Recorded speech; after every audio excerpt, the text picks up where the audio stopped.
Episode 197. Stop asking the blind to proofread your vision.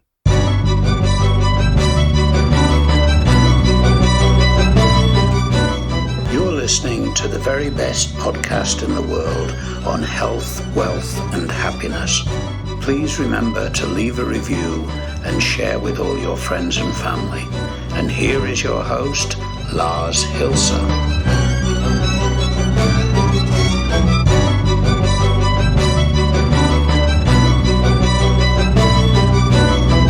And there we are to a totally new Tuesday, homing in on episode 200, totally excited and flabbergasted that we made it this far without severe accidents and harming ourselves, to the very best podcast in the world, your only source in the universe for personal supremacy through health, wealth, and happiness. I promised myself never to say and it's gone quite well for the past 196 episodes, but this one kind of crapped out. So anyhow, when you ask the blind to read something, it's like I wrote an article many moons ago quoting something along the lines of when blind men speak of color. And that was when, public administrators were trying to administer the web, the internet, right? There's a contradiction in terms. It was the free radicals that made the place what it is. And, deviously enough, it was the sleazy porn industry that contributed largely to reaching many of the milestones that we have on the internet today. Think payment, think image compression, think video delivery. All of those things are from the sleazy industry. Now that we're going into the into snowflake society, where everything has to be clean and censored and neat and nice, and that kind of ordeal. I think that we're going to limit the expansion and development of the internet in a quite interesting way, right? So what does that have to do with blind people and vision, you may ask? And you're justified in doing so, because what this episode is about, I think the title kind of gives it away, what it is about, or at least you think so. But let me prove you wrong right after the housekeeping. Views expressed herein are my own. If you don't like an episode, that doesn't and shouldn't keep you from sharing it with somebody else which may actually benefit from it. So, think of this episode, for instance, right? You've got somebody with a rather entrepreneurial mindset, and you are asked by them to review their business idea and to give feedback, to influence their decision whether they should take this grand step of going down the road of becoming an entrepreneur. Wherever that road may end, right? Nobody knows. But share this episode with them, for instance, or any one of the other previous 196 or so that we have out there, to encourage them, right? And to encourage other people and to motivate other people and to be maybe even a mentor to other people, because sharing is caring. And that's what this podcast is about in a lot of ways. Housekeeping done. So how do we get here? Well, first of all, I'm going to have to pat myself on the back, because nobody else will. Never. And I ranked first for the search term marketing porn industry on Google for many years. And here's why. The first book I wrote and published had a chapter in it called Learning Marketing from the Porn Industry. which was a reflection upon user-generated content and a variety of other stuff that honestly I have forgotten about. But this, user-generated content leads to, more searches being directed towards your website, and the more user-generated content you have, the more searches you will get.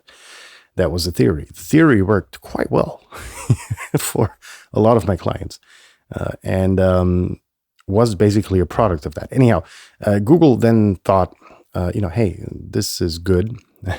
And obviously it was linked well. And so for many years, my website ranked first for the search term marketing porn industry. Why am I saying this? It took a lot of time and a lot of trial and error to get to not only that point, but beyond it. It just came to my mind because I just, mentioned it in the introduction.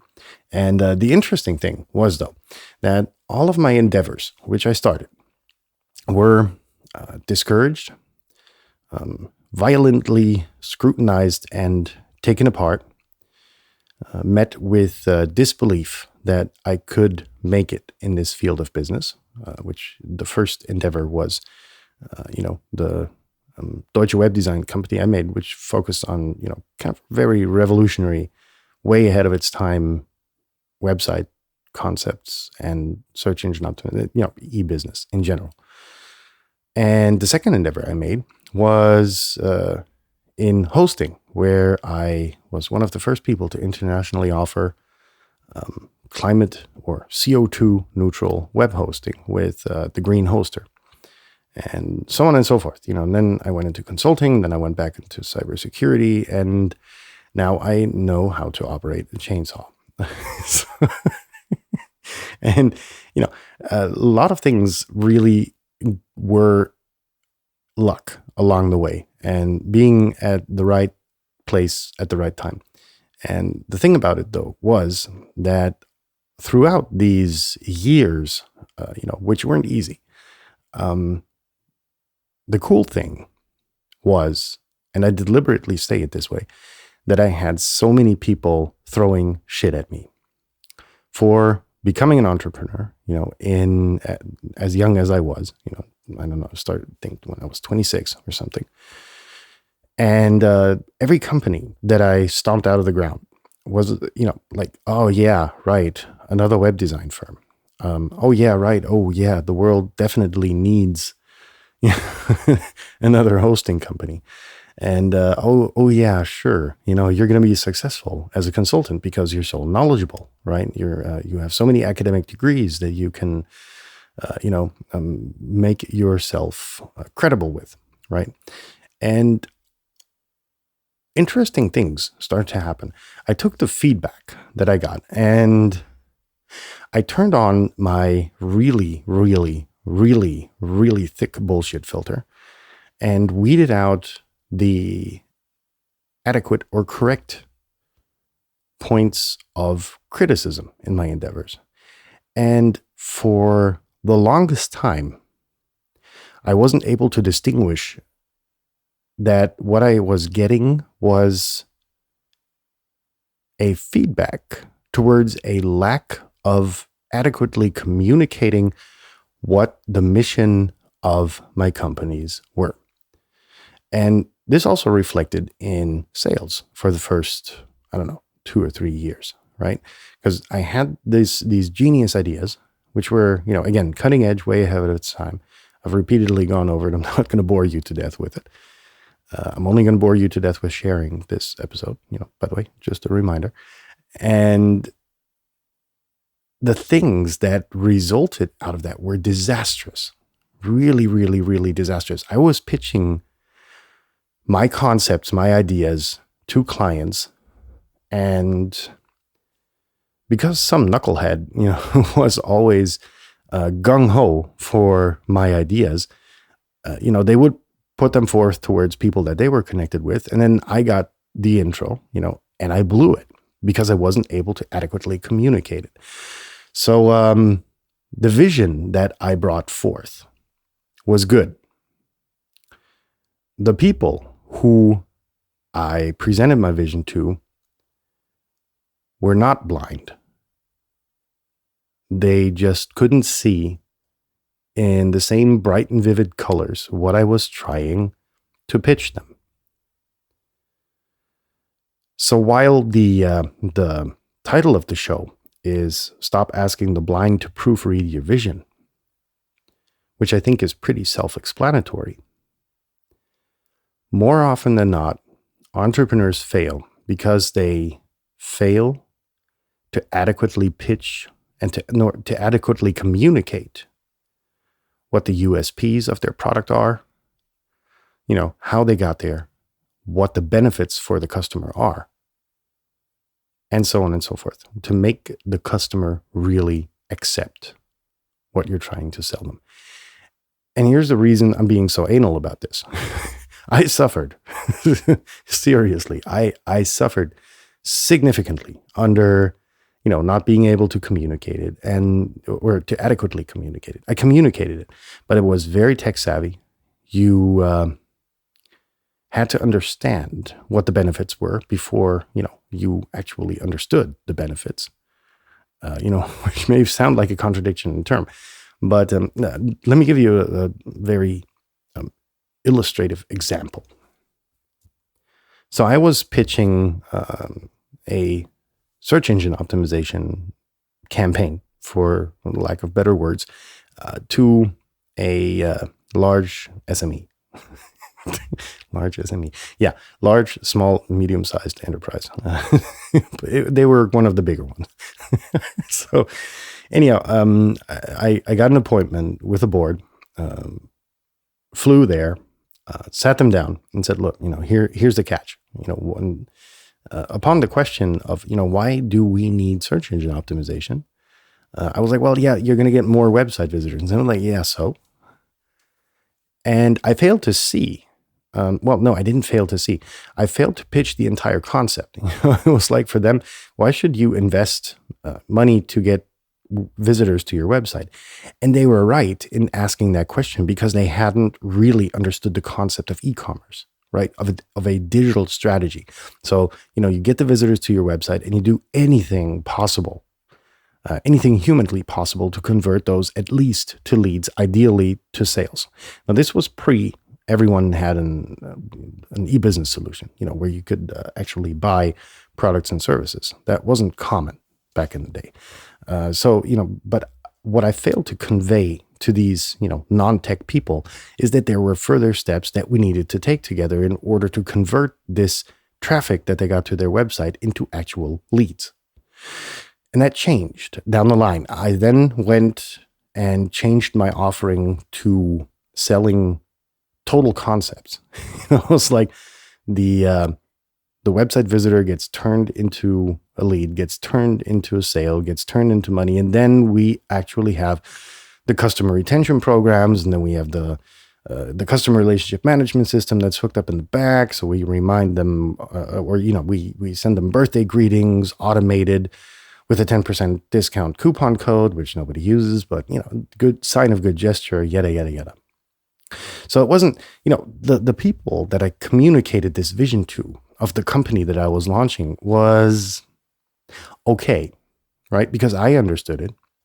And I tried to bounce it off their heads to get feedback. And they were all like, yeah, it's going to fail. But they couldn't articulate why, right? It was like, they were like, I understand, your enthusiasm and everything. And I understand, but why? Why should you do that? And that's when, I actually took that, minus all the bullshit that came, took out the accurate criticism, and then actually turned the whole thing into a full concept consulting firm later on. So I hope I got the point across, minus the swearing, because I'm really trying to gag myself here, not to drop F-bombs or anything, because we're clean now, right? Snowflake society and all. And so, yeah, I think we'll wrap this up here. Hope that everyone can make sense of this. If you can't, as always, send an email to theverybestpodcastintheworld@gmail.com. And I will try to, follow up with the questions and comments that come in and make this show even better and shorter in the future. We had this good intention of staying under 10 minutes. I now blew the 15. Anyhow, long story short, have a good rest of your Tuesday. Have people with good vision look at your... No, have people with good vision have a look at your vision. I think we'll leave it at that before things get out of control. Leave your hands above the blanket. Have a nice rest of your Tuesday. If you've had a rest of your Tuesday already, have a good night. We'll be in touch tomorrow when we are going to maximize your morning routine. Peace out, folks. Bye.